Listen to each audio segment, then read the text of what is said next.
அனைவருக்கும் வணக்கம்.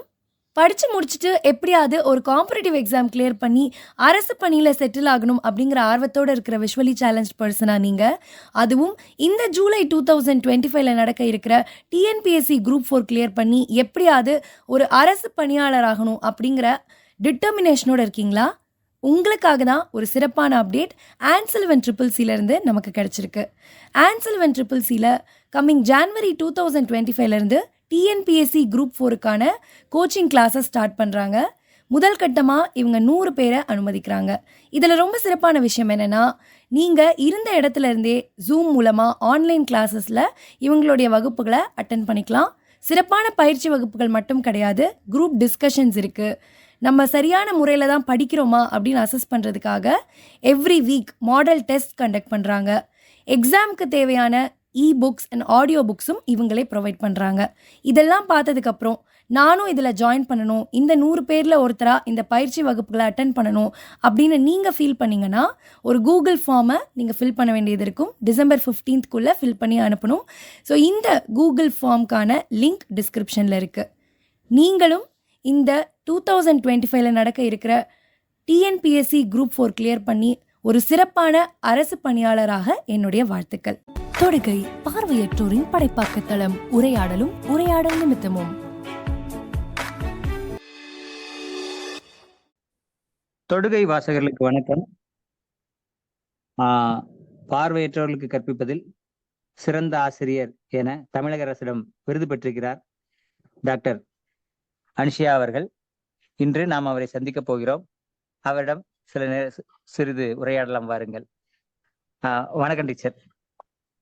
வணக்கம் சார். டீச்சர், உங்களை பத்தி ஒரு அறிமுகம் சொல்லுங்க. உங்களை பத்தின, உங்க குடும்பம் எப்படி, நீங்க என்ன அப்படிங்கிற. என் பெயர் டாக்டர் எம் அனுஷியா. நான் இங்கு சென்னையில தான் படிக்கிறேன்.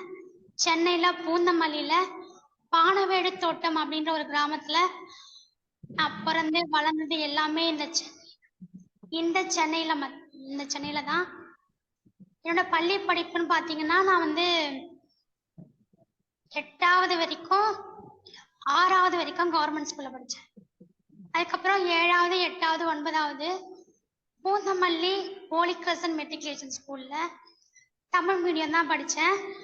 10வதுக்கு அங்கே அங்கீகாரம் வாங்கலை.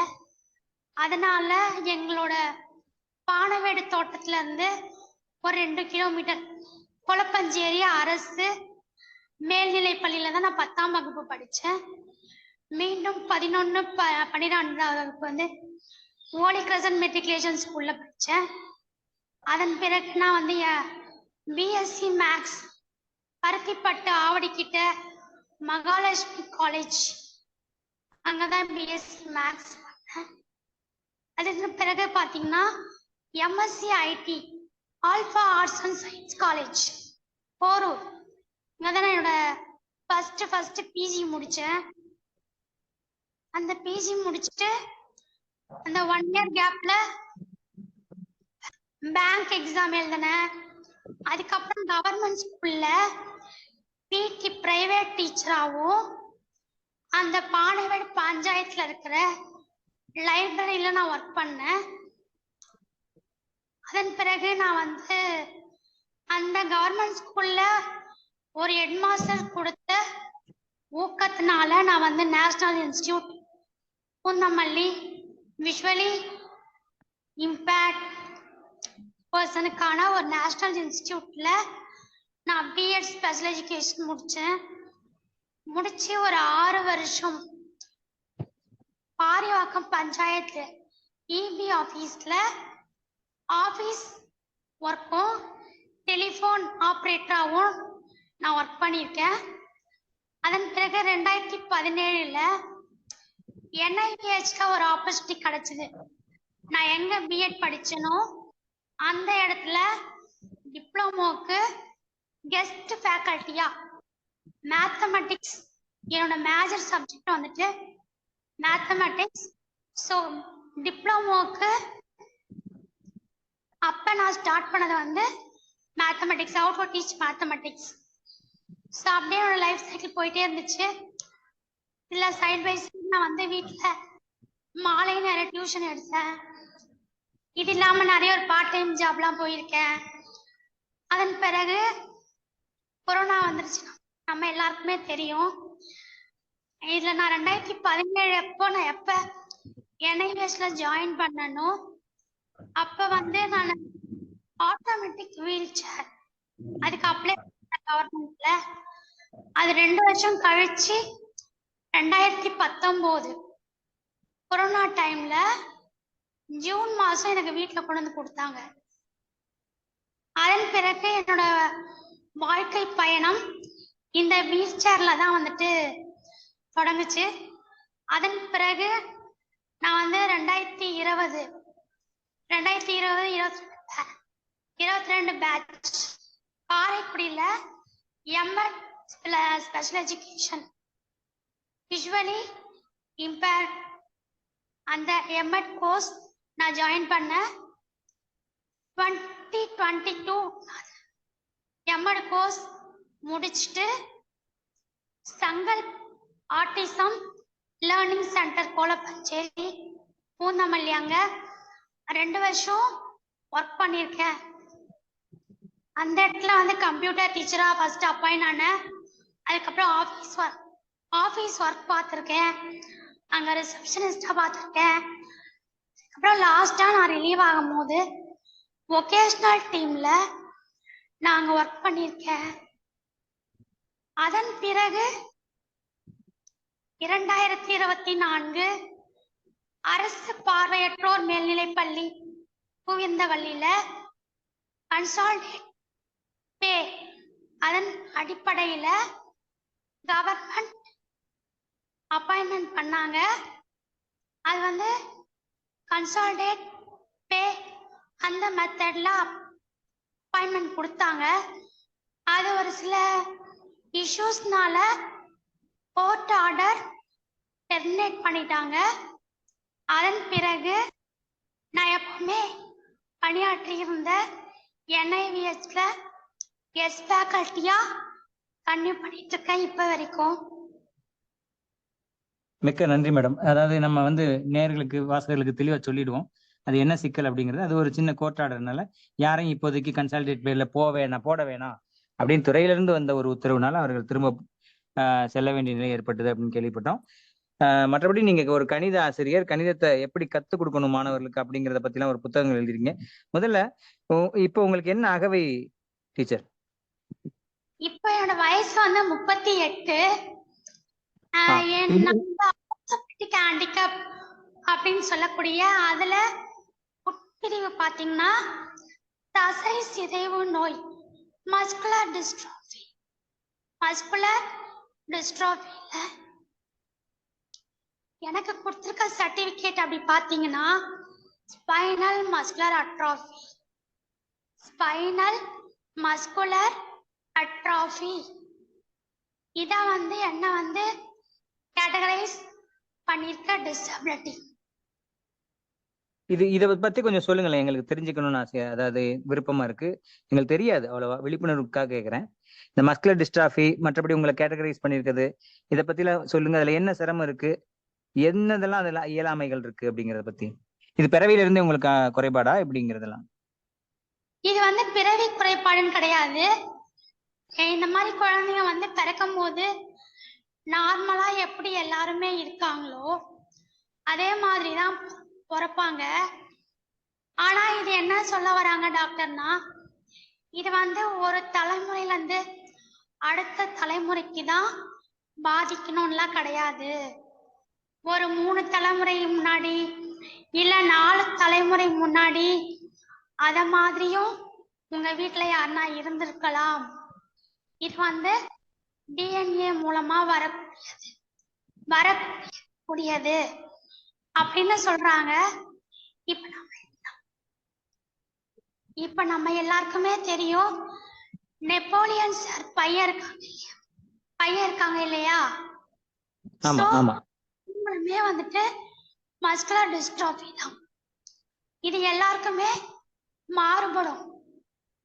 ஒருத்தருக்கு இருக்கா மாதிரியே எல்லாருக்குமே இருக்கும் அப்படின்லாம் சொல்ல முடியாது. ஏன்னா இது கேர்ள்ஸ்க்கு வேற மாதிரி இருக்கும், பாய்ஸ் வேற மாதிரி சிம்பிள். சில பேர் வந்துட்டு சீக்கிரமாவே இறந்துருப்பாங்க. 15 சில பேர் 55 வயசுக்கும் 70 வயசு வரைக்கும் கூட இருக்காங்க. சோ அது ஒவ்வொருத்தவங்களோட மன அட்மாஸ்பியர், அவங்க எடுத்த முறை, இது எல்லாத்தையுமே பொறுத்துதான் இருக்கு. இப்ப வரைக்கும் 2024 வரைக்கும் இதுக்கு எந்த ஒரு மருந்தும் கிடையாது. இத கியூர் பண்ண முடியாது. ஒன்லி ஒன் தெரப்பி செக்ஷன் மட்டும்தான். வேற எந்த விதமான ட்ரீட்மெண்ட்டோ இல்ல சர்ஜரியோ எதுவும் இப்ப வரைக்கும் கிடையாது. இதுக்கு தெரப்பி மட்டும்தான் கொடுப்பாங்க. அதுவுமே என்னன்னா நம்மளோட டெய்லி ஆக்டிவிட்டிஸ், இதை நம்மள நாமே எப்படிலாம் பார்த்துக்கலாம் அப்படின்றதுக்கான ஒரு தெரப்பி செக்ஷனா தான் இது இருக்கும். கை கால் அசைக்கிறது, இந்த தெரப்பியுமே ஒரு 10 நிமிஷம் 15 நிமிஷம் தான் நம்ம பண்ணணும். அதுக்கு மேல பண்ணாலுமே ஒரு எலும்புக்கும் இன்னொரு எலும்புக்கும் நடுவுல ஒரு ஜவ்வு மாதிரி இருக்கும் இல்லையா, அது எல்லாருக்கும் நார்மலா அழியாது. ஆனால் தசை சிதைவு நோய் இருக்கக்கூடியவங்களுக்கு அது கொஞ்சம் கொஞ்சமா அழிஞ்சுக்கிட்டே வரும். புது செல்கள் உருவாக்காது. இதுதான் மஸ்குலர் டிஸ்ட்ரோஃபி. எல்லாருக்கும் தினம் தினம் ஒரு செல் உருவாகலாம், ஆனால் அழியாம இருக்கலாம். ஆனால் மஸ்குலர் டிஸ்ட்ராஃபி இருக்கவங்களுக்கு இப்ப நான் நேத்து ஒரு வேலை செஞ்சேன், அதை இன்னைக்கு நம்ம செஞ்சிடலாம் அப்படின்னு நினைச்சா அது முடியாது. ஒரு மாசத்துக்கு முன்னாடி நான் நல்லா நடந்தேன், இப்ப நான் அதை விட பெட்டர்மெண்டா நடக்க முடியுமா அப்படின்னு கேட்டா கிடையாது. நம்ம என்னதான் எக்ஸசைஸ் செஞ்சாலும் நல்ல ஒரு ஃபுட் எடுத்துக்கிட்டாலும் இது கொஞ்சம் கொஞ்சமா டிலே ஆகுது. கொஞ்சம் கொஞ்சமா நம்மளோட செயல்பாடுகள் குறைந்து கொண்டேதான் வரும். இந்த குறைபாட்டை நீங்க எப்ப உணர்ந்தீங்க டீச்சர்? அதாவது பிறவில இருந்தேவா இல்ல எப்ப உணர ஆரம்பிச்சீங்க இப்படி ஒரு குறைபாடு எனக்கு இருக்குன்னு? என்னென்ன இயலாமைகள் இருக்கு இதுல? என்னென்ன செய்ய முடியல உங்களால? இல்ல கொஞ்சம் கொஞ்சமா குறைஞ்சதெல்லாம் என்ன, அதை கொஞ்சம் சொல்ல முடியுமா? இப்ப நான் 10வது படிக்கிற வரைக்குமே நான் நடந்துதான் ஸ்கூல் போனேன். நான் நடப்பேன்னா ரொம்ப நல்லா நடப்பேன்னு சொல்ல முடியாது, கொஞ்சம் கீழே விழுந்து விழுந்து நடப்பேன். அதுக்கப்புறம் காலேஜ் போகும்போது நான் பிஎஸ்சி மேக்ஸ் காலில் செப்பல் இல்லாம செவத்தை குடிச்சிட்டு நடப்பேன். அதுக்கப்புறம் எம்எஸ்சி ஐடி படிக்கும் போது காலில் கேலிபர் போட்டுட்டே அத மாதிரிலாம் நான் போய் படிச்சிருக்கேன். அதுக்கப்புறம் நான் பிஎட் ஸ்பெஷல் பிஎட் போது நான் கேலிபர் தான் கிளாஸ் போயிட்டு வந்துட்டேன், செவத்தை பிடிச்சி நடப்பேன். அதன் பிறகு கொஞ்சம் கொஞ்சமா நடை கம்மியாயிட்டே வந்துச்சு. நான் கேலிபர் போட்டாலும் கீழே விழ ஆரம்பிக்கிறேன். நான் என்னதான் நான் நல்லா நடக்கலாம் அப்படின்னு நான் நிறைய எக்ஸசைஸ் பண்ண ஆரம்பிச்சேன். நிறைய பேர் சொன்னாங்க இது மஸ்குலர் டிஸ்ட்ரோஃபி தெரியாம நிறைய பேர் அட்வைஸ் பண்ணுவாங்க இல்லையா, நீ எக்ஸசைஸ் பண்ணா நடக்கலாம், நீ உடல் எடைய குறைச்சா நடக்கலாம், இந்த மாதிரி யாரெல்லாம் என்னெல்லாம் சொல்றாங்களோ. சில பேர் நல்லா சாப்பிட்டா நடக்கலாம், சில பேர் விட்டமின் டேப்லெட் போட்டா நீ நடக்க முடியும், இந்த மாதிரி யாரெல்லாம் என்னெல்லாம் சொல்றாங்களோ எல்லாத்தையுமே நான் ட்ரை பண்ணியிருக்கேன். ஆனா அப்பவுமே எனக்கு நான் 2000 வரைக்கும் இபி ஆபீஸ்ல ஒர்க் பண்ணேன். அப்ப நான் காலைல கேலிபர் போட்டுட்டு 2 கையில 2 ஸ்டிக் மாட்டிக்கிட்டு நடப்பேன். ஆனா நான் அப்பவுமே ஜஸ்ட் நான் விழறேன்னு எனக்கு தெரியவே தெரியாது. எப்பயோ பார்த்தீங்கன்னா கீழே, எப்பயோ பார்த்தீங்கன்னா நான் கீழே இருப்பேன். ஜஸ்ட் ஒரு சின்ன ஒரு கல்லு தடுக்கினாலோ, இல்ல செடி தடுக்கினாலோ, இல்ல ஒரு போன் ரிங் ஆனாலோ, இல்ல யாருன்னா என் பேரை சொல்லி பின்னாடி இருந்து கூப்பிட்டாலோ, இல்ல அதிர்ச்சியான எதனா ஒரு பக்கத்துல சத்தம் கேட்டாலோ நான் கீழே டமால விழுந்துருவேன். அது நான் எப்படி விழறேன்னு எனக்கே தெரியாது. அதுக்கப்புறம் இப்பெல்லாம் எனக்கு என்ன ஒண்ணு ஃபீல் ஆகுதுன்னா, இப்ப என்னோட வாய்ஸ் பாத்தீங்கன்னா கொஞ்ச நேரம் பேசினாலே ஆடிபிளான ஒரு வாய்ஸ் வராது. அது ஏன்னு கேட்டீங்கன்னா, நான் டாக்டர் கிட்ட போய் கேட்கும் போது அவங்க ஸ்பெஷலிஸ்டா இருக்கும் பட்சத்துல பார்த்த உடனே என்ன கேட்பாங்க, நீங்க மஸ்குலர் டிஸ்ட்ராஃபியா அப்படின்னா உங்க வாய்ஸ் இப்படிதான் இருக்கும், நீங்க ரொம்ப ஸ்ட்ரெயின் பண்ணாதீங்க. ஆனா நான் சூஸ் பண்ணிருக்க ஃபீல்டு பார்த்தீங்கன்னா ஆசிரியர் பணி. உங்க எல்லாருக்கும் தெரியும், ஆசிரியர்னா பேசணும். அட்லீஸ்ட் கண்டிப்பா ஒரு கிளாஸ்ல 3/4 மணி நேரம் 1/2 hour ஆச்சும் நம்ம பேசாம இருக்கவே முடியாது. ஸோ நான் அதுக்கேற்ற மாதிரி ஃபுட்டு எடுத்து அப்படின்னு பார்த்தா என்னோட உடல் எடை கூடி போயிடும். உடல் எடை கூடிரும். உடல் எடை கூடிச்சுன்னா என்னால பண்ணக்கூடிய இந்த கொஞ்ச நெஞ்ச வேலைகள் கூட என்னால பண்ண முடியாம போயிடும். ஸோ அதனால நான் அதிகமா சாப்பிடவும் கூடாது. சாப்பிடாம இருந்தாலும் வாய்ஸ் வராது, மயக்கமா இருக்கும், சோர்வா இருக்கும், இத மாதிரிலாம் இருக்கும். இது ஒவ்வொருத்தருக்குமே மாறுபடும். ஒருத்தவங்க இப்படி இருக்காங்கன்னா இன்னொருத்தவங்களுமே இப்படிதான் இருப்பாங்க அப்படின்னு நம்மளால சொல்லவே முடியாது. இது ஒவ்வொருத்தவங்களோட வாழ்க்கை நிலை, சூழ்நிலை, அவங்க எடுத்துக்கொள்ற உணவு முறை, மனநிலை, மகிழ்ச்சியா மனசை வச்சுக்கிறது, இதையெல்லாம் பொறுத்து கண்டிப்பாக மாறுபடும். ரொம்ப ரொம்ப ரொம்ப ரொம்ப மகிழ்ச்சி டீச்சர். ரொம்ப நம்பிக்கையோட பேசுறீங்க. இப்ப எதுவும் சிரமத்தை ஃபீல் பண்றீங்களா டீச்சர்? நம்ம வேணா ஓய்வு எடுத்துக்கிறீங்களா கொஞ்சம்? இல்ல ஒன்றும் பிரச்சனை இல்லையா? இல்ல, நான் எப்ப பேசினாலுமே எனக்கு இந்த மாதிரியான ஒரு டிஸ்ட்ராக்ஷன்ஸ் கண்டிப்பா சரி இருக்கு.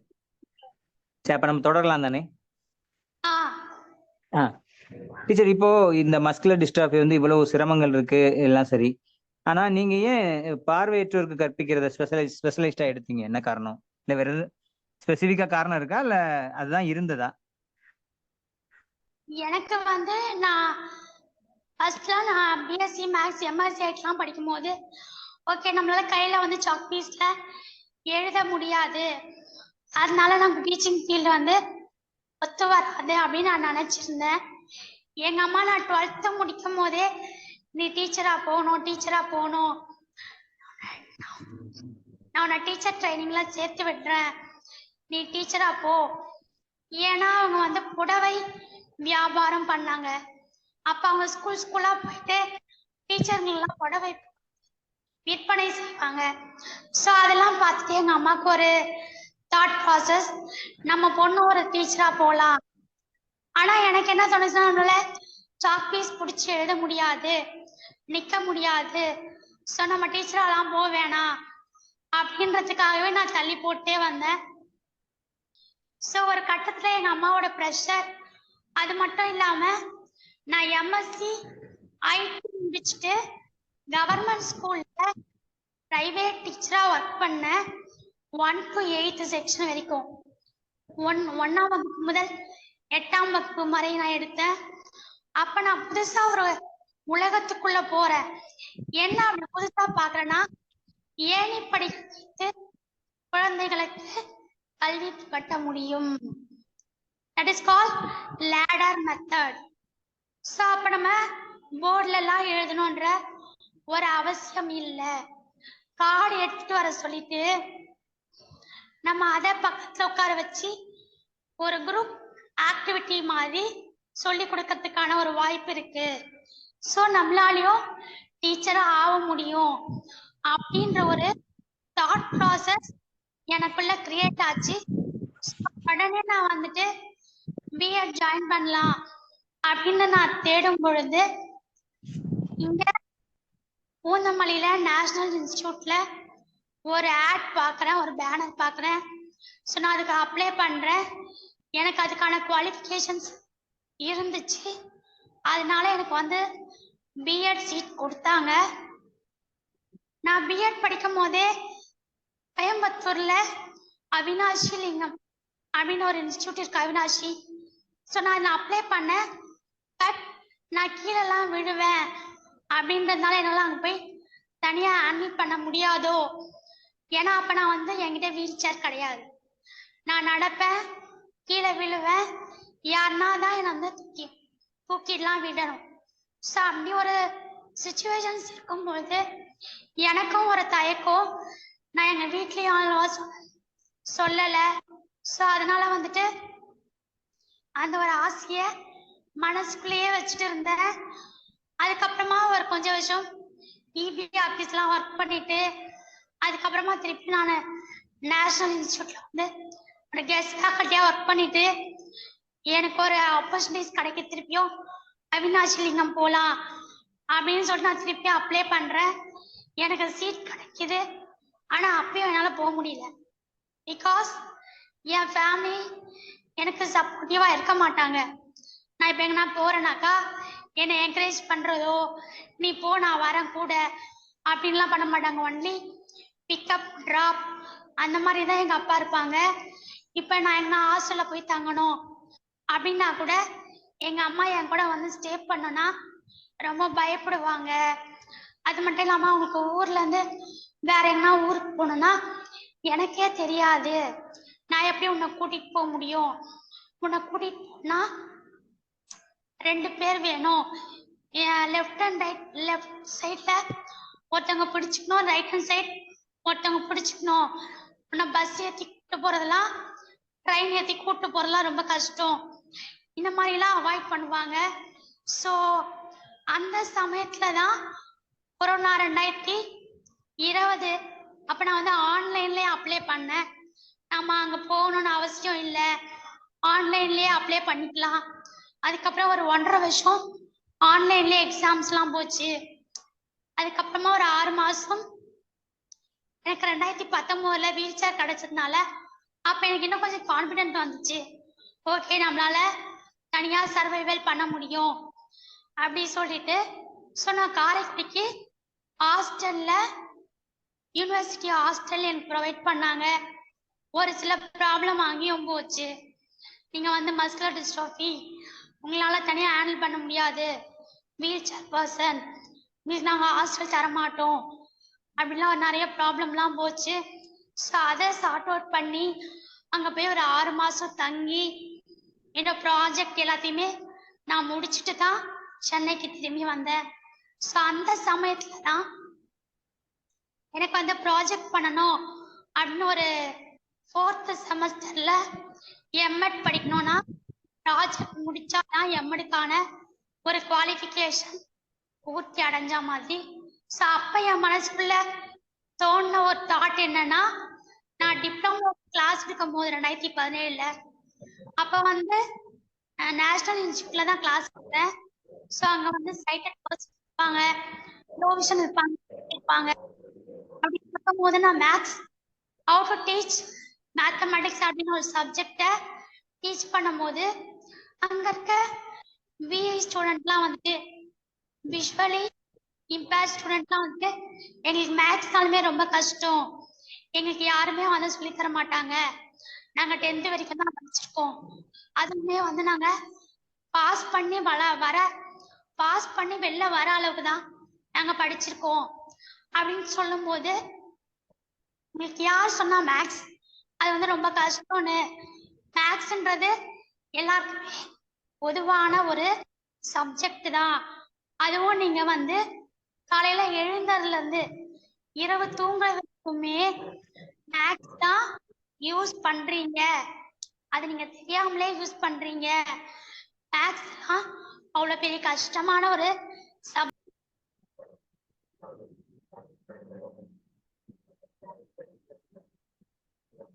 டீச்சர் கேட்கல. இதுல நிறைய விதமான மேக்ஸ்ல நிறைய விதமான ட்ரிக்ஸ் எல்லாம் இருக்கு அப்படின்னு நான் சொல்லும் போதுதான் அவங்க அதுக்கப்புறமா கொஞ்சம் கொஞ்சமா இன்ட்ரெஸ்ட் எடுத்து லோ விஷன் பிஏ ஸ்டூடெண்ட்லாம் கொஞ்சமா எழுத ட்ரை பண்றாங்க. ஸோ கொஞ்சம் கொஞ்சமா நாங்கள் இன்வால்வ் ஆகுறோம். நிறைய ட்ரிக்ஸ்லாம் நான் சொல்லித்தரேன். நீங்க வெளில போனா டிக்கெட் எடுக்கணும், ஒரு ஷாப் ஒரு கடைக்கு போகணும். ஸோ அந்த மாதிரி சமயத்துலலாம் நீங்க மேக்ஸ் கண்டிப்பா யூஸ் பண்ணா யாருமே உங்களை சீட் பண்ண முடியாது, ஏமாத்த முடியாது. நீங்களே கரெக்டான ஒரு மணியை எடுத்து கொடுக்கலாம். அந்த மாதிரிலாம் நான் உங்களுக்கு டீச் பண்றேன். அப்ப அவங்க ரொம்ப இன்வால்மெண்டோட இருந்தாங்க. ஸோ அந்த ஒரு மைண்ட் செட் என்னோட எம்எட் ப்ராஜெக்ட் நான் இந்த டாபிக் எடுத்து பண்ணேன். என்ன டாபிக் அப்படின்னு பார்த்தீங்கன்னா, mental mathematics using mathematical tricks improve the teaching of mathematics among children with student visually impaired person teacher trainees. So இதான் வந்து என்னோட டாபிக். இதை வந்து நான் ஒரு புத்தகமா வெளியிட்டேன். அது வந்து ஃபர்ஸ்ட் நான் இங்கிலீஷ்ல புத்தகமா வெளியிட்டேன். அதன் பிறகு மனக்கணக்கின் வழியே கணிதத்தை கற்பிப்போம் அதே புத்தகத்தை தமிழ்லையும் நான் வெளியிட்டிருக்கேன். அதுக்கப்புறம் அற்புதம் அப்படின்ற 100 கவிதைகள் கொண்ட ஒரு தொகுப்பு புத்தகத்தை வெளியிட்டிருக்கேன். அதன் பிறகு பார்த்தீங்கன்னா இப்ப நான் வந்துட்டு இரட்டை ஓவியம், அன்பளிப்பு, அர்ப்பணிப்பு 2 புத்தகங்களும் 100 புத்தகங்களை கொண்டது. இந்த 2 புத்தகங்களையும் ஒரு புத்தகமாக இரட்டை ஓவியம் அப்படின்றதுல இப்ப அது பிரிண்டிங் ப்ராசஸ்ல இருக்கு. சோ கவிதை புத்தகமா? ஆமா, கவிதை புத்தகம். இது இப்ப பிரிண்டிங் ப்ராசஸ்ல இருக்கு. இந்த மந்த் எண்ட் வரும் எதிர்பார்க்கலாம். உங்க அந்த கணிதம் எப்படி கற்ப அந்த இது வந்து பிரெயில்லையும் வந்தது, நாங்க படிச்சோம், ஆங்கிலத்துல இருந்தது. இப்ப இந்த புத்தகம் எல்லாம் பிரெயில்ல வருதா டீச்சர், இல்ல அச்சு புத்தகமா வருதா? ஏன் நான் பிரெயில்ல கேட்டேன் பிரஸ்ல, அவங்க என்ன சொல்லிட்டாங்கன்னா இப்ப இது யாருன்னா யூஸ்ஃபுல்லா இருக்கும் பட்சத்துல மட்டும்தான் நாங்க வந்து பிரெயிலா கன்வெர்ட் பண்ணி கொடுப்போம். கவிதை புத்தகம்லாம் நாங்க வந்து கன்வெர்ட் பண்ணி தர மாட்டோம் அப்படின்னு சொல்லிட்டாங்க.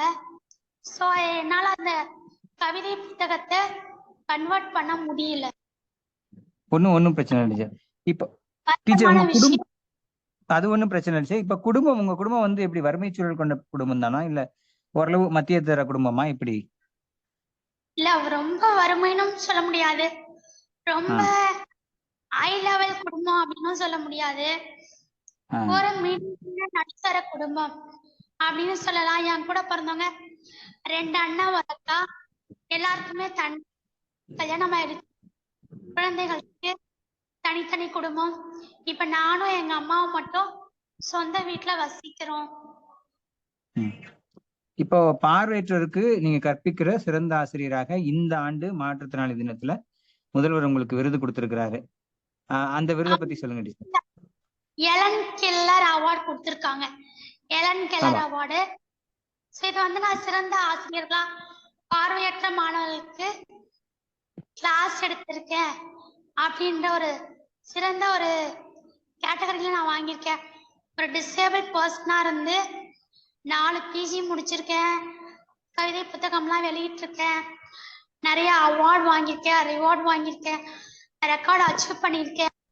அதுக்கப்புறம் நான் போஷியோ 2024ல ஸ்டேட் லெவல்ல ஃபர்ஸ்ட் பிளேஸ் வந்திருக்கேன். ஸோ இது எல்லாமே சேர்த்து நான் ஒரு ஸ்பைரல் பைண்டிங் பண்ண ஒரு புத்தகமா நான் அரசுக்கு வந்துட்டு சப்மிட் பண்ணியிருந்தேன். ஸோ அதன் அடிப்படையில் அவங்க நான் பிறந்தது 38 வயசு வரைக்கும் என்னெல்லாம் படிச்சிருக்கேன், என்னெல்லாம் டிகிரி வாங்கியிருக்கேன், அதுக்கப்புறம் நான் ஹிந்தியில 8 எக்ஸாம் பிரவீன் வரைக்கும் எழுதி பாஸ் பண்ணியிருக்கேன். அதனால நான் என்னெல்லாம் எக்ஸ்ட்ரா கரிக்குலர் ஆக்டிவிட்டிஸ் செஸ் விளையாடிருக்கேன். ஸோ அங்கெல்லாம் போன பார்ட்டிசிபேஷன் அதுக்கப்புறம் நான் என்னோட ஸ்போர்ட்ஸ் ஆக்டிவிட்டி போஷியோ, ஸோ அதில் என்னோட பார்ட்டிசிபேஷன். அது இல்லாமல் நான் புத்தகம்லாம் வெளியிட்டிருக்கேன், பிரெய்லி புக்கு வெளியிட்டிருக்கேன். ஸோ இந்த மாதிரி நான் என்னெல்லாம் பண்ணியிருக்கணும் இந்த 38 இயர்ஸில் எல்லாத்தையுமே ஒரு தொகுப்பாக நான் வந்து கவர்மெண்ட்டுக்கு சப்மிட் பண்ணியிருந்தேன்.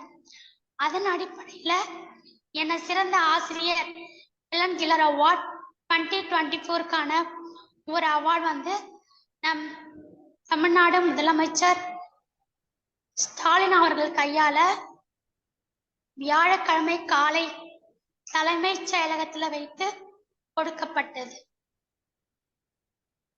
இந்த போசியோ 2024ல ஃபர்ஸ்ட் இடம் வந்த முதலிடம் வந்தேன்னு சொன்னீங்களே, அது என்ன டீச்சர்? அது கொஞ்சம் விளக்க முடியுமா?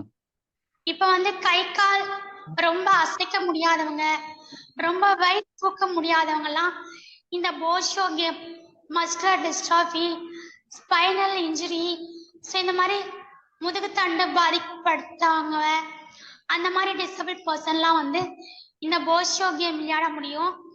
இது வந்து சென்னையில வித்யாசாகர் ஸ்கூல்ல அவங்க வந்து சனிக்கிழமை மாலை 4 மணில 6 மணி வரைக்கும் ப்ராக்டிஸ் கொடுக்குறாங்க, ஃப்ரீ ப்ராக்டிஸ். ஸோ யார் வேணா அங்க போயிட்டு இந்த போஷியோ விளையாட்டுக்கான ப்ராக்டிஸ் எடுத்துக்கலாம். அப்படி இல்லை நீங்க ஒரு சிறப்பு பள்ளி வச்சு நடத்துறீங்கன்னா நீங்க அவங்கள அப்ரோச் பண்ணீங்கன்னா அவங்களே கூட உங்க ஸ்கூலுக்கு வந்துட்டு ஒரு கோச்சை வச்சு சொல்லி தருவாங்க. ஸோ இந்த மாதிரியான ஒரு ப்ராசஸ் போயிட்டு இருக்கு. நானும் ஒரு 6 மாசமா அதில் ப்ராக்டிஸ் பண்ணிட்டு அந்த ப்ராக்டிஸ் கத்துக்கிட்டு, ஏன்னா இப்போ வீல் சேர் இருக்கு, ஆட்டோமேட்டிக் வீல் சேர் இருக்கு. முந்தமல்லியில பஸ் ஏறினா தாழ்தள பேருந்துல கிண்டி போயிட்டு கிண்டில இருந்து இன்னொரு தாழ்தள பேருந்து ஏறி நான் வந்து கோட்டூர்புரம் போயிட்டு அங்க வந்து அந்த ஸ்கூல் போய் நான் ரீச் பண்ணிடுவேன். ஸோ அங்க அந்த ப்ராக்டிஸ் முடிச்சுட்டு நான் எப்படி போனேன்னா தாழ்தள பேருந்துல அதே மாதிரியே ரிட்டர்ன் பேக் நான் வீட்டுக்கு வந்துடுவேன். அது என்ன மாதிரியான விளையாட்டு டீச்சர்? அது பாத்தீங்கன்னா ஒரு பந்து மாதிரி இருக்கும். அந்த பந்து எடுத்து நம்ம ஃபர்ஸ்ட் ஒரு ரேஞ்ச்ல செட் பண்ணிடுவாங்க. வெள்ளை கலர் பந்து, சிகப்பு கலர் பந்து, நீல கலர் பந்து. ஒரு கேமுக்கு 2 பேர் தான் பார்ட்டிசிபேட் பண்ண முடியும். ஒருத்தர் ப்ளூ கலர் பந்தும் ஒருத்தர் எல்லோ கலர் பந்து. 4 பேர், 3 பேர், 2 பேர் அந்த மாதிரி பார்ட்டிசிபேட் பண்ணலாம். அதுல வெள்ளை கலர் பந்து தான் வந்துட்டு டார்கெட் பால். அந்த டார்கெட் பாலை யார் டாஸ் வின் பண்றாங்களோ அவங்க ஃபர்ஸ்ட் த்ரோ பண்ணலாம். த்ரோ பண்ண முடிஞ்சவங்க த்ரோ பண்ணலாம். அப்படி இல்லைன்னா அதுக்கு ஒரு ஸ்டாண்ட் இருக்கு. அந்த ஸ்டாண்டை வச்சு ஜஸ்ட் நம்ம ஃபிங்கர்லயோ ஒரு பென்னு மாதிரி ஒன்று இருக்கும், அதுலயோ குச்சிலையோ இல்லைன்னா வந்து தாடை இருக்கு இல்லையா, இந்த தாடையிலையோ ஜஸ்ட் தள்ளி விட்டோம்னா போதும். அந்த பந்து நம்ம கிட்ட ப்ளூ கலர் பந்தோ ரெட் கலர் பந்தோ அந்த ஒயிட் பால் கிட்ட எந்த அளவுக்கு கிட்ட போயிட்டு ரீச் ஆகுதோ ஸோ அவங்க தான் வந்து வின்னர். ஓ புரியுது டீச்சர். இப்போ இந்த 2019 வீல் சேர் வாங்கினேன்னு சொன்னீங்க இல்லையா, இந்த வீல் சேருக்கு முன்னாடி இருந்த ஒரு நடமாட்டம் வாழ்க்கையும் இப்ப இருக்கிற வாழ்க்கையும் ஒப்பிட்டு சொல்ல முடியுமா? இப்ப எவ்வளவு அனுகூலமா ஃபீல் பண்றீங்க நீங்க? நான் வந்து நடக்கும் போது வந்து நம்ம கேலிபரே இல்லாம வாக்கரே இல்லாம அப்படிதான் வாக் பண்ணணும், நம்ம வந்து வீல் சேர்ல உட்காரவே கூடாது அப்படின்ற ஒரு மைண்ட் செட்ல இருந்தேன். ஏன்னா எனக்கு தெரியும் வீல் சேர்ல உட்கார்ந்தா, நான் பிஎட் படிச்சேன் அப்படின்னால எனக்கு தெரியும் வீல் சேர்ல உட்கார்ந்தா என்ன நெகட்டிவ்லாம் இருக்கு. ஃபார் எக்ஸாம்பிள் நம்ம ரெஸ்ட் ரூம் போறதா இருக்கட்டும், நம்ம ரெஸ்ட் ரூம் போறனாலும் நமக்கு யாருன்னா ஹெல்ப் பண்ண வேண்டிய ஒரு சுச்சுவேஷன் தான் இருக்கும். எல்லா ரெஸ்ட் ரூமுமே இந்த வீல் சேர் உள்ள போற மாதிரி இருக்குமா அப்படின்னு கேட்டீங்கன்னா கிடையாது. ஸோ எல்லா ரெஸ்ட் ரூமுமே ஸ்டெப்ஸ் இல்லாம இருக்குமா, படிக்கட்டுகள் இல்லாம இருக்குமான்னு கேட்டீங்கன்னா கிடையாது. ஸோ மோஸ்ட்லி சென்னையில பார்த்தீங்கன்னா எங்கேயாரும் ஒரு இடத்துல தான் இதுக்கான ஒரு ரெஸ்ட் ரூம் ஃபெசிலிட்டியோ இல்லை வந்து படிக்கட்டு இல்லாத ஒரு ரெஸ்ட் ரூமோ அப்படிலாம் இருக்கும். எல்லா இடத்துலயுமே படிக்கட்டுகள் இருக்கதான் செய்யும். ஸோ அதனாலே நான் வீல் சேர்ல உட்கார மாட்டேன், நான் கண்டிப்பா நடப்பேன் அப்படின்ற ஒரு மைண்ட் செட்லயே இருந்தேன். பட் நான் ஒன்ஸ் ஒரு ஸ்டேஜ்ல ரியலைஸ் பண்ணிட்டேன், ஓகே மஸ்குலர் டிஸ்ட்ராஃபினா கண்டிப்பா இம்ப்ரூவ்மெண்ட் கிடையாது. நம்ம என்னதான் எக்ஸசைஸ் பண்ணாலுமே அது ஒரு கட்டத்துக்கு மேல பலன் அளிக்காது அப்படின்னு நான் என்னன்னு ரியலைஸ் பண்ணிட்டேன். ஸோ அதுக்கப்புறமா தான் நான் என்ன கன்வின்ஸ் பண்ணி ஓகே பரவாயில்ல நம்ம இதில் உட்காந்துக்கலாம், நம்ம நடந்தாக்கா கீழே விழறோம், நம்ம கீழே விழுந்தாக்கா யாருன்னா நம்மளை தூக்குற மாதிரி இருக்கு, ஸோ நமக்கு அடிப்படுது, ரத்தம் வருது, ஃப்ராக்சர் ஆகுது, இல்லை ஸ்டிச்சஸ் போடுற மாதிரி இருக்கு. இதை மாதிரி நான் நிறைய ஃபேஸ் பண்ணியிருக்கேன். என்ன மாதிரி இருக்க நிறைய பேர் இதை தான் ஃபேஸ் பண்ணுறாங்க நடக்கும்போது. அதனாலேயே நாங்கள் நடக்கிறதுக்கு பயப்படுவோம். ஸோ நாங்கள் ஏன்னா பிடிச்சிட்டு நடந்தாலுமே நாங்கள் விழும்போது அவங்களுமே எங்கள் கூட சேர்ந்து கீழே விழுந்துருவாங்க. பிகாஸ் நாங்கள் அந்த அளவுக்கு ஃபோர்ஸில் கீழே விழுவோம். நாங்கள் விழுறது எங்களுக்கே தெரியாது. நாங்கள் கீழே விழுந்ததுக்கு அப்புறம் தான் ரியலைஸ் பண்ணுவோம் நாங்கள் கீழே விழுந்துட்டோம், அடிபட்டுருச்சு. ஸோ கொஞ்ச நேரம் ஆனதுக்கு அப்புறம் தான் ரத்தம் வராதோ வீங்கிறதோ எங்கன்னா அடிபட்டிருக்குன்னு தெரியுதோ எங்களுக்கு ரியலைஸ் பண்ணுறதுக்கே கொஞ்சம் டைம் எடுக்கும். எங்கன்னா அடிபட்டுச்சுன்னா நைட்டு தூங்கும் போது தான் எங்களுக்கு எங்கேயாச்சும் பெயின் இருக்கா மாதிரி இருக்கும். ஸோ இது மாதிரிலாம் நிறைய எஸ் ஆஃப்கோ இந்த வீல் சேர்ல உட்காந்தது ஒரு ப்ளஸ் பாயிண்ட் தான். ஏன்னா நான் முன்னாடிலாம் வெளியில அவ்வளோ வரமாட்டேன். ஏன்னா நான் ஸ்டேஜில் போய் பெர்ஃபார்ம் பண்ணவே மாட்டேன். ஏன்னா நான் எழுந்துக்கும் போதே நம்ம கீழே விழுந்துருவோமோ, நம்ம நடக்கும் போது யாரும் நம்மளை சப்போர்ட் பண்ணி தான் கூப்பிட்டு போகணும். ஸோ அதுக்காகவே நான் நிறைய அவாய்ட் பண்ணியிருக்கேன், பார்ட்டிசிபேட் பண்ண மாட்டேன், இந்த மாதிரிலாம் இருந்திருக்கேன். பட் இப்போ என்கிட்ட வீல் சேர் இருக்கு, நான் எங்கேனாச்சும் நானே பேசுறேன், ஃபீட்பேக் கொடுக்குறேன், கவிதைகள்லாம் பேசுறேன். நான் ஒர்க் பண்ற நேஷனல் இன்ஸ்டியூட் பார்த்தீங்கன்னா ரேம்ப் இருக்கும், அப்புறம் லிஃப்ட் இருக்கும், ஒரு ரெஸ்ட் ரூம் இருக்கும். ஸோ எல்லாமே இந்த வீட்டில் ஆக்சஸ் இருக்கா மாதிரி செட்டப் தான் இங்க இருக்கு. ஸோ இங்க நான் இந்த உலகத்துக்குள்ள வந்துட்டேன் அப்படின்னா என் வீட்டை காட்டிலும் இந்த இன்ஸ்டிடியூஷன் எனக்கு ஒரு பெட்டர்மெண்ட் லைஃப் கொடுக்குது. ஸோ அதுக்காகவே நான் இந்த மாதிரி நம்ம வெளிலனா போகணும் அப்படின்னா நான் முன்னெல்லாம் நான் அவாய்ட் பண்ணுவேன், இக்னோர் பண்ணுவேன். ஆனால் இப்போலாம் நான் அதை அது மாதிரி பண்ணுறது இல்லை. ஓகே நான் பார்த்துக்கலாம், போய்க்கலாம் அப்படின்னா வெளிலனா தனியாக போனாலுமே ரெஸ்ட் ரூம்னா போகணுன்னா சம்டைம்ஸ் தனியாகவே ஹேண்டில் பண்ணிடுவேன். சம்டைம்ஸ் ரோட்டில் போகிறவங்களோ இல்லை அவங்க யாருன்னா ஹெல்ப்புக்கு யாருன்னா தான் அவங்கள கூப்பிட்டு ஹெல்ப் பண்ணுறதோ, ஸோ அந்த மாதிரி அவங்ககிட்ட நான் ஹெல்ப் வாங்கிப்பேன். இப்போ நான் பஸ் ஏற போகிறேன்னா கூட அங்கே கண்டக்டர்கிட்ட ஹெல்ப் வாங்கிப்பேன். அப்படின்னா ரோட்டில் யாருன்னா போகிறாங்கன்னா கொஞ்சம் ஏற்றிடுங்க அப்படின்ற மாதிரி நான் ஹெல்ப் கேட்டுப்பேன். ஸோ நான் நடக்கும் போது எனக்கு ஒரு சில ப்ளஸ் பாயிண்ட் இருந்துச்சு. அதே மாதிரி இப்போ நான் இந்த வீல் சேர்ல உட்காந்ததுக்கு அப்புறம் ஒரு சில நெகட்டிவ் பாயிண்ட்ஸ் இருந்தாலும் ஒரு சில பாசிட்டிவ் பாயிண்ட் இருக்கதான் செய்யுது. இப்பதான் நான் இண்டிபெண்டா அந்த மாதிரிலாம் ஃபீல் பண்றேன்னு. ஏன்னா இப்பதான் நான் நிறைய வெளியே தனியா வர ஆரம்பிச்சிருக்கேன். ஒரு ரெக்கை கிடைச்ச மாதிரி. ஆமா, ஒரு பெண்களுக்கு ஸ்கூட்டர் கொடுத்து ரெக்கை கிடைச்ச மாதிரி அப்படின்னாங்க. அது மாதிரி வீல் சேர்ங்கிறது ஒரு ரெக்கை மாதிரி அப்படின்னு சொல்லலாம் உங்களுக்கு. ஆமா. இப்ப நான் நடக்கும் யாரெல்லாம் என்ன பார்த்து வேற மாதிரி ஒரு பார்வையில பார்த்தவங்க எல்லாம் இப்ப நான் வீல் சேர் போகும்போது என்ன ஆச்சரியமான ஒரு பார்வையில பாக்குறாங்க. சோ இதுவே பிளஸ் பாயிண்ட் அப்படின்னு தான் நான் சொல்லுவேன். நிச்சயமா நிச்சயமா நிச்சயமா டீச்சர். இப்போ இன்னும் இந்த மனிதர்கள் அந்த போகிற இடம் வர்ற இடமா இருக்கலாம், இல்ல மக்களா இருக்கலாம், அவங்களுடைய மனநிலையா இருக்கலாம், பொதுமக்கள்கிட்ட என்ன மனநிலை மாறணும்னு நினைக்கிறீங்க? ஏதாவது மாற்றம் நினைக்கிறீங்களா? எதுவும் மாறணும்னு?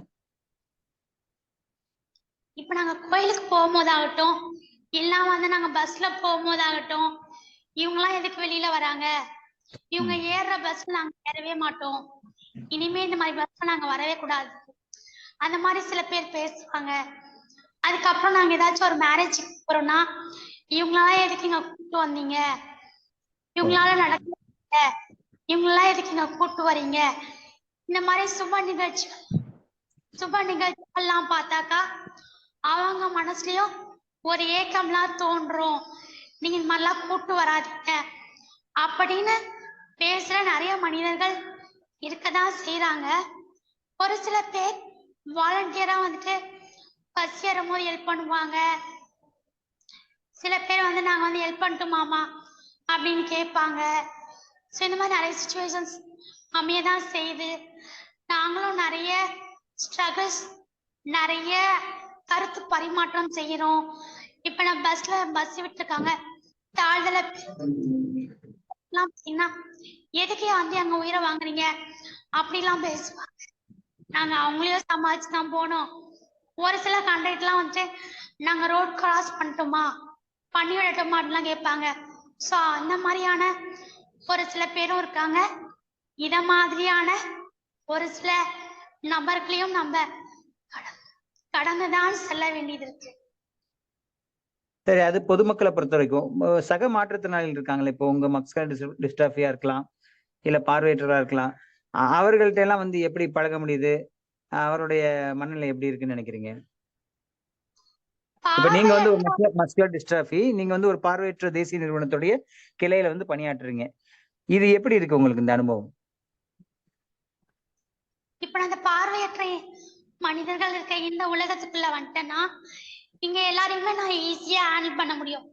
ஏன்னா அவங்களுக்கு கேட்க போறது என்னோட வாய்ஸ் மட்டும்தான். நான் எந்த மாதிரி கமெண்ட் பண்றேன், எந்த மாதிரி டீச் பண்றேன், ஸோ அந்த வகையில அவங்க எனக்கு ரெஸ்பெக்ட் கொடுப்பாங்க. ஸோ நானும் அவங்க கிட்ட ரொம்ப ஈஸியா ஜெல் ஆகி அவங்களுக்கு நான் என்ன இன்ஃபர்மேஷன்ஸ்லாம் வேணுமோ, அவங்க எதெல்லாம் லேக்கா இருக்காங்க, அவங்களுக்கு எதெல்லாம் இன்னும் நிறைய தெரிஞ்சுக்கணும்னு இருக்காங்களோ, ஆர்வமா வந்து என்கிட்ட கேட்கறவங்க கிட்ட எல்லாம் நான் எக்ஸ்பிளைன் பண்ணிட்டே இருப்பேன். அதுக்கப்புறமா மஸ்குலர் டிஸ்ட்ராஃபி பர்சன்லாம் வந்துட்டு இப்ப நான் அவங்க கூட டிராவல் பண்ணலாம், நான் வரட்டுமா அப்படின்னு கேட்கும் போதெல்லாம் அவங்க என்ன கேட்பாங்கன்னா, உங்க கூட உங்களுக்கு ஹெல்ப் பண்றதுக்கு யார் வருவா, ஏன்னா ஹெல்ப் இல்லாம நம்ம தனியா போகக்கூடாது அப்படின்னு நிறைய பேர் அவாய்ட் பண்ணதான் பார்ப்பாங்க. பிகாஸ் அவங்களுக்கு ஹெல்ப் பண்றதுக்கு யாராச்சும் அவங்க கூட இருப்பாங்க. ஸோ நம்மளும் போனா எங்க அவங்களுக்கு ஒரு பேர்டனா மாறிடுமோ அப்படின்னு சில பேர் பண்ணிருக்காங்க. சில பேர் ஓகே பரவாயில்ல நீங்களும் எங்க கூட வாங்க அப்படின்னு சப்போர்ட் பண்றவங்களும் இருக்காங்க. எல்லா மனிதர்களையும் கடந்துதான் செல்ல வேண்டியது. நிச்சயமா மேடம், நிச்சயமா. நீங்க சொன்னீங்க இந்த நெப்போலியன் அவருடைய மகன் வந்து மஸ்குலர் டிஸ்ட்ராஃபினீங்க, அது சமீபத்துல கூட ஒரு பெரிய சர்ச்சை ஒன்று வந்தது, இது பண்ணலாமா, மேரேஜ்லாம் அவருக்கு பண்ணலாமான்னு. உங்க தரப்புல இருந்து ஒரு பாதிக்கப்பட்டராவோ அல்லது ஒரு பெண்ணாவோ நீங்க என்ன சொல்ல விரும்புறீங்க மேடம் இந்த சமுதாயத்துக்கு இந்த விடயத்துல, நெப்போலியன் மகன் விடயத்துல? இப்ப எல்லாருமே என்ன கூட கேட்பாங்க, நீங்க வந்து 38 வயசுன்றீங்க, உங்களுக்கு வந்து அந்த உணர்வுகளே வராதா, உங்களுக்கெல்லாம் அந்த ஆசையே வராதா அப்படின்னு நிறைய பேர் போன்லயும் ஆகட்டும் ஃபேஸ்புக்லயும் ஆகட்டும். ஏன்னா எனக்கு ஃபேஸ்புக்ல வந்து 20,000 ஃபாலோவர்ஸ் இருக்காங்க. 20,000 ஃபாலோவர்ஸ் இருக்காங்க ஃபேஸ்புக்ல. அதன் பிறகு யூடியூப் தமிழின் அன்பளிப்பு அப்படின்னு யூடியூப் சேனல், நான் தமிழ் கவிதைகள் சொல்வேன், மோட்டிவேஷனல் ஸ்பீச் கொடுப்பேன், ஸோ நிறைய விஷயமா டிஸ்கஸ் பண்ணுவேன். அது இல்லாம ட்விட்டர்ல அக்கௌண்ட் இருக்கு, இன்ஸ்டாகிராம்ல அக்கௌண்ட் இருக்கு. இந்த மாதிரி நிறைய பேர் வந்து கமெண்ட்ஸ்லயே ஆகட்டும் இல்ல ஃபேஸ்புக்ல நம்ம ஏதாச்சும் ஒரு கண்டென்ட்டோ வீடியோஸோ இல்ல போஸ்டோ போடும் போது நீங்க ஏன் இன்னும் கல்யாணம் பண்ணிக்கல அப்படி இப்படின்னு சம்பந்தமே இல்லாம பேசுறவங்களும் இருக்காங்க. உங்களுக்கு உணர்ச்சியே கிடையாதா, நான் வேணா உங்களை கல்யாணம் பண்ணிக்கிட்டோமா அப்படின்னு பரிதாபப்படுறவங்களும் இருக்காங்க. நான் அவங்க கிட்ட எல்லாம் சொல்றது ஒன்னே ஒண்ணுதான், மனுஷங்கன்னு இல்ல எல்லா ஜீவராசிக்குமே உணர்ச்சிகள்லாம் இருக்கு. ஆசையெல்லாம் இருக்கு. ஆனா இத அப்பப்ப நம்ம கூட இருக்கவங்களோ இல்ல நம்ம குடும்பத்தார், இப்ப நெப்போலியன் சார் வந்துட்டு அவங்க பையனுக்கு திருமண வயசு வந்துருச்சு, அவங்களுக்கும் உணர்ச்சிகள் இருக்கு, அதை ரெஸ்பெக்ட் பண்ணி அந்த உணர்ச்சிக்கும் வயசுக்கும் மரியாதை கொடுத்து தன் மகனையும் எல்லா மகனையும் போல எல்லா மனிதர்களையும் போல சமமா நடத்தணும் அப்படின்றதுக்காக ஒரு பெண்ணை தேடி தேடி திருமணம் செஞ்சு வச்சிருக்கார். அதே மாதிரியான ஒரு சூழல் எங்க வீட்லயும் அமைந்து இருந்திருந்தால் நானும் திருமணமாகி இருந்திருப்பேன். நானும் குடும்ப பெண்ணாக வலம் வந்திருப்பேன். நிச்சயமாக என்னுடனும் சில வாரிசுகள் இருந்திருக்கலாம். ஆனால் இந்த சமுதாயம் எப்படி பாக்குறாங்கன்னா, நீயா, உன்னை நான் மூளையில தான் உட்கார வைப்பேன், நீ படிச்சாலும் சரி வேலை பார்த்தாலும் சரி எங்க வீட்டுக்கு வந்துட்டா நீ இப்படிதான் இருக்கணும் அப்படின்னு ஒரு ஜெயில் கைதியா ஒரு மட்டமான ஒரு சூழ்நிலையில தான் வச்சு வளர்க்குறாங்க அப்படின்றதுதான் உண்மை சம்பவம். இதை யாராலையும் மறுக்கவும் முடியாது, மாத்தவும் முடியாது.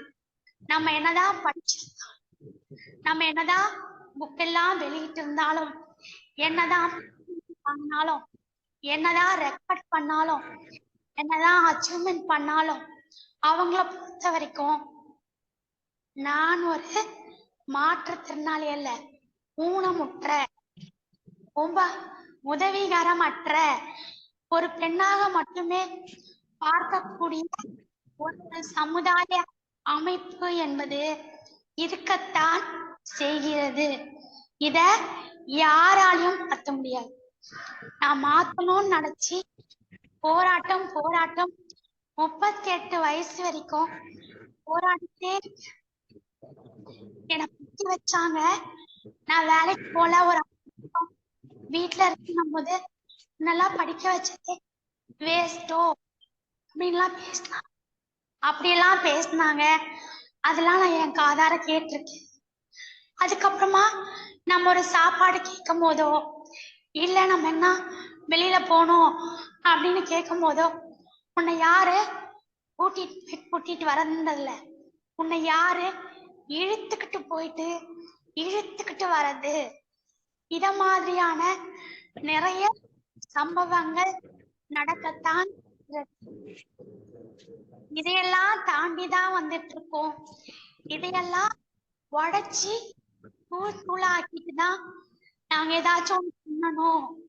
இந்த சமுதாயத்துக்கு அட்லீஸ்ட் நாங்க அனுபவிக்காத ஒரு சில விஷயத்த அடுத்த தலைமுறையாவது அனுபவிக்கட்டுமே அப்படின்றதுக்காக நிறைய விஷயங்களை உடைச்சி எறிஞ்சி தகர்த்தி எறிஞ்சி போராடி உணர்ச்சிகள் அற்ற சமுதாயம் நாங்கள் இல்லை அப்படின்றத நிரூபிக்கணும் அப்படின்றதுக்காகவே நிறைய விஷயங்கள் முடியல அப்படின்னாலுமே கூட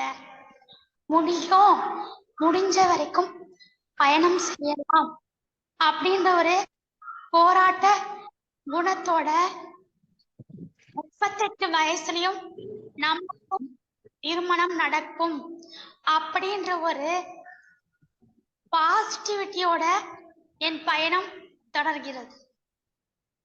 ரொம்ப ரொம்ப ரொம்ப உண்மை மேடம். நெப்போலியன் மகனை அந்த மருமகள் பேர்ல பரிதாபப்படுற மாதிரி சிலர் அதை ரொம்ப அவதூறு பேசினாங்க. அவர்களுக்கெல்லாம் அது ஒரு சிறந்த பதிலா இருக்கும்னு நான் நம்புறேன். டீச்சர், இது வரைக்கும் நீங்க நிறைய அனுபவங்கள் சொல்லிட்டீங்க. இப்போ நீங்க இந்த வாழ்க்கையில இந்த 38 வருடத்துல அதிகமா நன்றியோட நினைவு கூறத்தக்க சிலர் இருப்பாங்கல்ல, அப்படி யாராவது உங்க வாழ்க்கையில இருந்தா சொல்லுங்க. பாசிட்டிவா சொல்லி என்ன தேத்தனவங்களும் இருக்காங்க. ஆனா நான் ஃபர்ஸ்ட் யாருக்கு நன்றி சொல்லணும்னு ஆசைப்படுறேன்னா, நெகட்டிவா சொல்லி உன்னால முடியாது முடியாது, உன்னால உட்கார முடியாது, எழுத முடியாது, நடக்க முடியாது, உன்னால வெளியில வர முடியாது, இந்த மாதிரி நிறைய முடியாதுன்னு சொன்னாங்க பாத்தீங்களா, அவங்களுக்கெல்லாம் இந்த எலன்கிளர் அவார்ட் அப்படின்றது முடிச்சு காமிச்சிருக்கு அப்படின்னு நான் நம்புறேன். அதுதான் உண்மை. இன்னும் நான் என்னால நிறைய செய்ய முடியும், எனக்கு நானே செஞ்சுக்க முடியும், என்னால ஒரு மாற்றுத்திறனாளி பெண்ணால இந்த சமுதாயத்துக்கு கண்டிப்பா எதனா செய்ய முடியும்னு ஒரு நம்பிக்கை எனக்கு இருக்கு. அதுக்கான சோர்ஸ் கண்டிப்பா நான் வந்து கிரியேட் பண்ணுவேன், அதுக்கான முயற்சிகள்லாம் எடுப்பேன். இதுதான் உண்மை. இப்ப கடைசியா முதல்வர்கிட்ட விருது வாங்கும்போது ஏதோ அவர்கிட்ட சில கோரிக்கைகள் வைத்த மாதிரி தெரிஞ்சது. அது என்னன்னு சொல்ல முடியுமா டீச்சர்? அனைவரும் தெரிஞ்சுக்கட்டும்.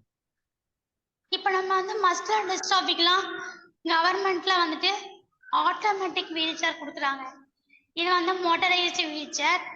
நம்ம 8 மணி நேரம் சார்ஜ் போட்டா 30 கிலோமீட்டர், 26 கிலோமீட்டர்ஸ் இந்த மாதிரி டிபெண்டிங் அப்போ அந்த வீல் சேர். இது வந்து நம்ம சார்ஜ் போட்டு யூஸ் பண்ணிக்கலாம். இது வந்து இப்போ ஒரு சிட்டிங் ப்ராசஸ்ல தான் இருக்கு. நான் என்ன கேட்டேன்னா, இப்போ நாங்கள் மஸ்குலர் டிஸ்ட்ராஃபிலாம் வந்துட்டு உட்காந்துனே தான் இருக்கோம். இப்போ இந்த வீல் சேர்லயே standing plus motorised wheelchair வந்திருக்கு. அந்த மாதிரி நீங்க கொடுத்தீங்கன்னா, இப்போ நான் டீச்சிங் ஃபீல்ட்ல இருக்கேன். இப்போ நான் டிராவல் பண்ணி ஒரு இன்ஸ்டியூட்டுக்கு போயிட்டு அங்க டீச் பண்ணும் போது நான் ஸ்டாண்டிங்ல இருக்கணும் அப்படின்னு விரும்பும் போது எனக்கு இந்த ஸ்டாண்டிங் வீல் சேர் இருந்துச்சுன்னா எனக்கு ரொம்ப யூஸ்ஃபுல்லா இருக்கும். பிகாஸ் நம்ம உட்கார்ந்துட்டு பேசுறதுக்கும் நின்றுக்கிட்டு பேசுறதுக்கும் நம்ம வாய்ஸ் கொஞ்சமாச்சும் ஆடிபிள் ஆகும் அப்படின்னு எனக்கு ஒரு மைண்ட் செட். ஸோ அதனால நான் வந்து சிஎம் கிட்ட, முதல்வர் ஐயா கிட்ட எனக்கு ஒரு ஆட்டோமேட்டிக் ஸ்டாண்டிங் வீல் சேர் வேணும் அப்படின்னு நான் கோரிக்கை வச்சேன். அதன் பிறகு 38 வருஷம், இந்த 38 வருஷமும் நான் ஒரு பார்ட் டைம்லயோ இல்லைன்னா வந்து ஒரு பிரைவேட்லயோ ஒரு டியூஷன் சென்டரோ இந்த மாதிரி வச்சுதான் ரன் பண்ணிட்டு இருக்கேன். இப்ப வரைக்குமே எனக்கு முழு நேர பணியோ இல்லைன்னா அரசு பணியோ எதுவுமே கிடையாது. ஸோ அதனால எனக்கு வந்து ஒரு ஜாபுக்கான ஒரு ஆப்பர்ச்சுனிட்டிஸ் கிரியேட் பண்ணி கொடுங்க அப்படின்னு நான் கேட்டிருந்தேன். அது மட்டும் இல்லாம காரைக்குடியில அழகப்பா யூனிவர்சிட்டியில ஸ்பெஷல் எஜுகேஷன்ஸ் ரன் பண்ணிட்டு இருக்காங்க. ஸோ அங்க வந்துட்டு நிப்மெட் எப்படி மல்டிபிள் டிசபிலிட்டிக்காக ஒரு பெரிய ஒரு கல்வி நிறுவனமா இருக்கோ அத மாதிரி அழகப்பா யூனிவர்சிட்டியில காரைக்குடியில ஒரு நிறுவனத்தை அமைக்கணும் அப்படின்னு அவங்க முயற்சி செய்யறாங்க. அதுக்கான ஒரு ப்ரப்போசலோட அவங்க ரெடியா இருக்காங்க.